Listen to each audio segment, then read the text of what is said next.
जाऊया आपण अंतरवाली सराटीमध्ये जरांगे बोलतायत। 10 तारखेला 10 वाजता बैठक आहे। महाराष्ट्रातला मराठा बांधव सुद्धा त्या बैठकीला येणार आहे, परंतु जर शक्य असेल तर त्यांनी येऊ। काय धावपळ करण्याची महाराष्ट्रातल्या मराठा समाजाला ही नाही, त्यांना शक्य असेल तर त्यांनी येऊ। गोदापट्ट्यातले मात्र सगळे बांधव या बैठकीला उपस्थित राहणार आहेत आणि त्यानंतर आमरण उपोषण सुरू होणार आहे 10 तारखेला। पाटील, वकिलांसोबत काय चर्चा होणार आहे मुंबईमध्ये आणि मराठा समन्वय किंवा जे आंदोलक आहेत मुंबईमध्ये तिथे काय चर्चा होणार आहे, कशी होणार आहे बैठक? ते थोडंसं बैठक झाल्यावरच कळवतो आम्ही तुम्हाला की वकील बांधव हायकोर्टातले आहेत, आयोजक आहेत, आमचे तिथले मोठमोठे मंडळी पण त्या बैठकीला उपस्थित राहणार आहे। ती मोठी बैठक होणार आहे, परंतु ते ठिकाण कुठे आहे मला आत्ता नाही सांगता येणार आणि विषय काय आहेत मात्र आमची एकदा चर्चा झाल्याच्या नंतर आम्ही तुम्हाला कळवतो, कारण ती महत्त्वाची चर्चा आहे। त्यामुळे थोडंसं पण म्हणजे मुंबईनंतर काय मिळालं हा जो सोशल मीडियावरचा ट्रेंड तुमच्या विरोधातला सुरू झाला, कुठंतरी ह्या दौऱ्याच्या माध्यमातून त्याला प्रत्युत्तर देणार आहोत आपण, त्यांचं प्रबोधन कसं करणार आहोत? त्यांना प्रत्युत्तर भेटतेवर काय आहे, त्यांना काय नाही, हे उगाच 10-5 जण बोंगारी येते, उगाच समाजाचा रोष अंगावर घ्यायला लागले ते। त्यांना माझी परत आज सुद्धा विनंती की समाज एक खूप वर्षानंतर झालाय, समाजाला खूप काही मिळालेलं आहे, उगाच समाजाची नाराजी कशाला अंगावर ओढून घेता? तुम्ही आमचेच भाऊबंद आहेत, दुसऱ्याने केलं ठीक आहे, जरी काही मन दुखावलं असेल नसल एखाद्या गोष्टी सोडून द्यायच्या असतात समाजासाठी। एवढा मोठा समाज आहे समुद्रासारखा, सोडून द्यायचे असते तर चला फुल ना फुलाची पाकळी आपण या आंदोलनाचे साक्षीदार म्हणून चालायचं असतं। उगाच लावून धरायचं सोशल मीडियावर हुशारी दाखवायची रोज घेऊ नका, ही माझी तुम्हाला विनंती आहे समाजाची, कारण आपला समाज खूप दिवसानंतर भावाभाऊ एक झालाय।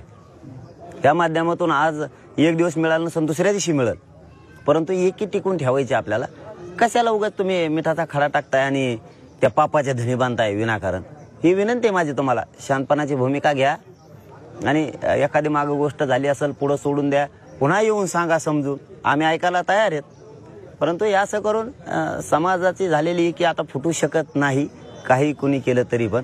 आणि त्याच्यावर बरेचसे आम्ही काल बी दिवसभर काही चेक केलेत आमच्या लोकांनी, त्यातले काही मोगम फेकच आहेत आणि इतर जे बोलतात त्यांच्याकडून तर अपेक्षाच नाही आम्हाला, ते तर आमच्या विरोधातच आहेत का बी।